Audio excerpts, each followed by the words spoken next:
Animal Industry and Fisheries, our Chairperson Vetting Committee of the election process, Dr. Robert Mulebeke, who is also our distinguished host today here at Changogo University, our outgoing chairperson, Madam Adeline Muhewa, our outgoing board members here present, and also our CEO, distinguished CEO, Madam Beatrice Luzove, the incoming board members, all members of the UFAAS fraternity, those who are here present physically, but also those who are following us online.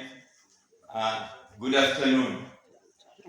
I'm pleased to stand here today to truly appreciate the mandate and responsibility that all of you as UFAAS fraternity members have placed on me, but also the trust you placed on this very distinguished board that has joined and agreed to serve you. Please allow me to request you, first of all, to congratulate the new board members. All of them very capable people and very experienced people.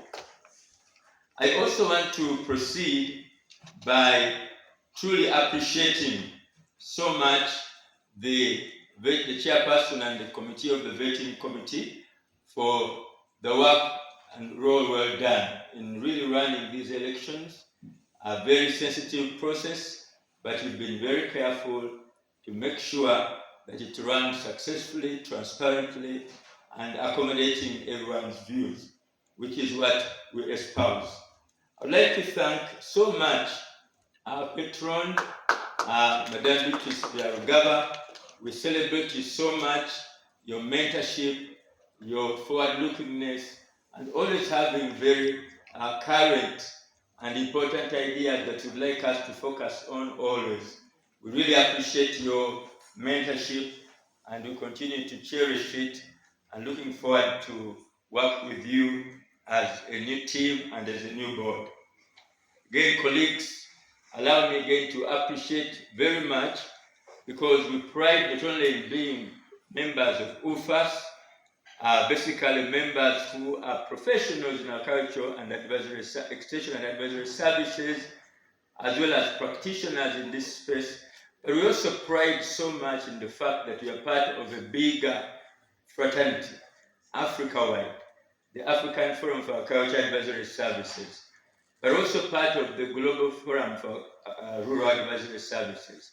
But specifically, we'd like to appreciate UFAAS, most especially our ED, Dr. Salim Nadi, for being there for us. Just like our patron, he has kept the bar high for us.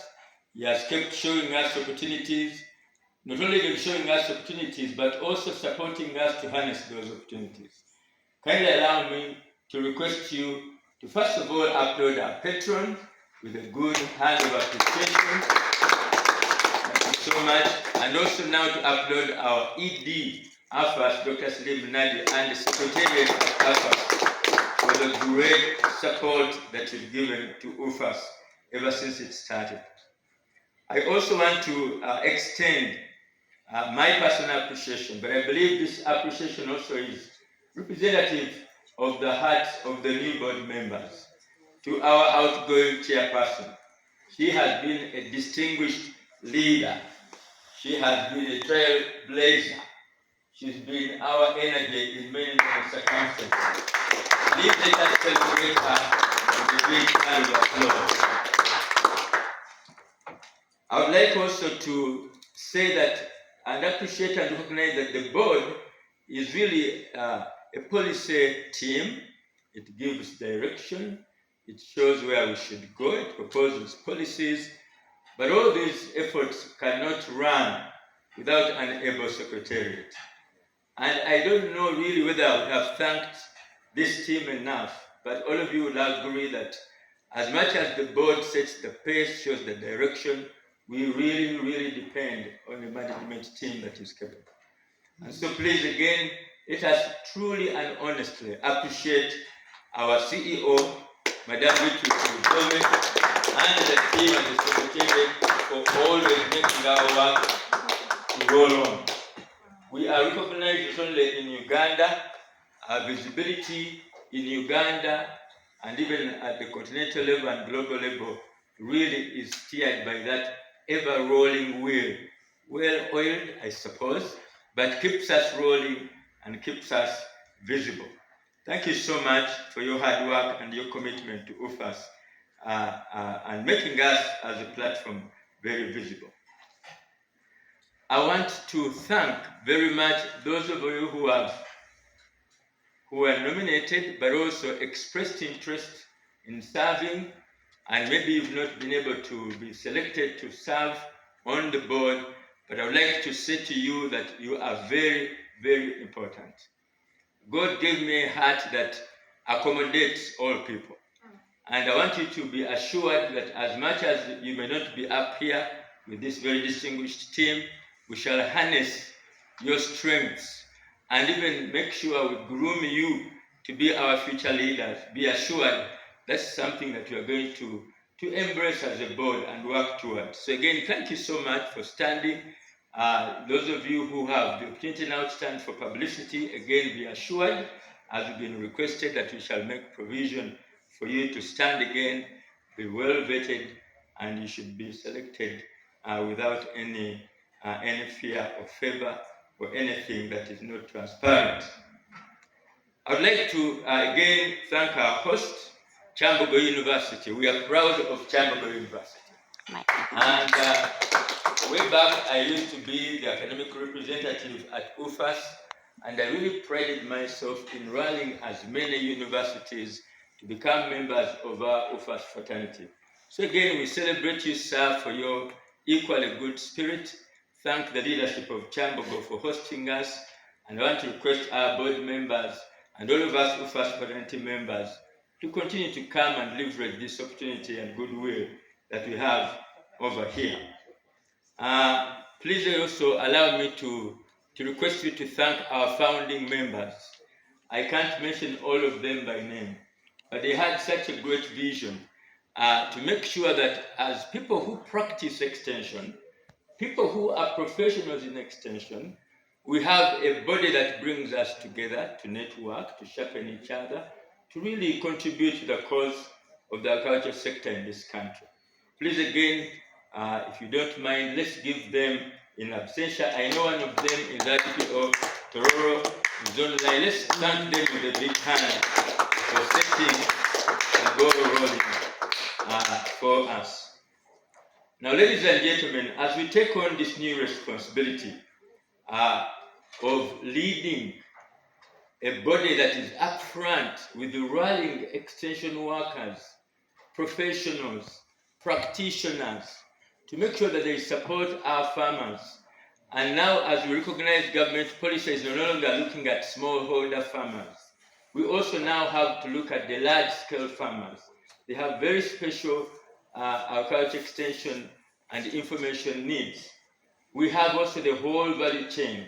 It's such a privilege, I believe, for me and for my distinguished colleagues to be serving at a time as this. A lot has been done already in connecting with these people and finding room to work with them to make extension work. But I believe we are going to stand on that good work that Madam Madeline and others are doing and make sure we take it a step further. But there's one fundamental thing on my heart, because I'm always empathetic by personality, that I want to request the new board to really have empathy for our members, both who are subscribing, but also those who are going to subscribe in the years to come. We want to have a board and a secretariat which is going to empathize and make sure the work of our extension professionals, both visible to us and those invisible, really efficient and effective. To me, that's my number one proposal. As much as we have space to lobby government, we have space to lobby very many actors, we really must be felt to be meeting the priorities, interests, demands, and expectations of our members. So our colleagues who are online and here present, please know that with my leadership and with this team, we are going to do the best to make sure we hear you, we do our best to appropriate what you need to make your work effective out there. Our work sometimes is not so easily visible. It's not easily measurable. It's not easily appreciated. That's why we have a strong role to do our PR, and we have here the best PR people, including here Mukulu Grace Musiman. As much as is our excellent General Secretary, is also our very distinguished in terms of publicity and visibility. So what we are going to harness that effort, including digital technology, to make sure your needs, which you face, which are hard sometimes to explain, are brought up front and that they are met. We want to therefore also maximize your participation. I think I've recruited many people in UFAAS, almost maybe a third, just because of passion, just because I see a future of all these professionals in UFAAS, but also in other spaces. So, but I always tell them that there's not always anything tangible to earn out of UFAAS, just your passion and what you can offer to UFAAS. There are so many opportunities. And therefore, we want to request you, distinguished members of UFAAS fraternity, that you will allow us to leverage your strengths, your contributions. Sometimes people are not willing, but we will reach out. That's why you saw me reaching out to Liz here a little bit, to lobby. Sometimes my wins in bringing members to UFAAS has had that extra effort I've put in to show them that you are able, you can do it, we trust you, you can do something. What am I emphasizing? That there is a lot of potential in each of our members, including those deep in West Nile or in Soroti, the people that FINASP is supporting, that would like to bring on board and harness their strengths. Colleagues, we have a role to lobby government, to lobby policy, but I want to show you another very good opportunity. We are now going to lobby horizontally. What I mean is that we have colleagues who are fundamentally biophysical scientists. Sometimes they don't see the value in extension. So it's our role now to strongly, horizontally bring them on our side. Sometimes we've struggled actually to make our case, and usually we make it alone. But if we make it with the researchers at NARO, we make it with the private sector, the Mukwanos, Mukulu Kasamba, I'm going to charge you to reach out to the greatest private sector people that I've met and seen, to bring them on board as a young man showing your marketing skills, your lobbying skills. We can now horizontally hook up with those people so that AES is not a lone fight, but it is a fight where people in other areas of agriculture sector believe in us and we are moving together with them. I hope you agree with that idea and suggestion. I believe that when we are so strong horizontally, both inwardly, but also with those other aspects of the value chain, we will convince government very well.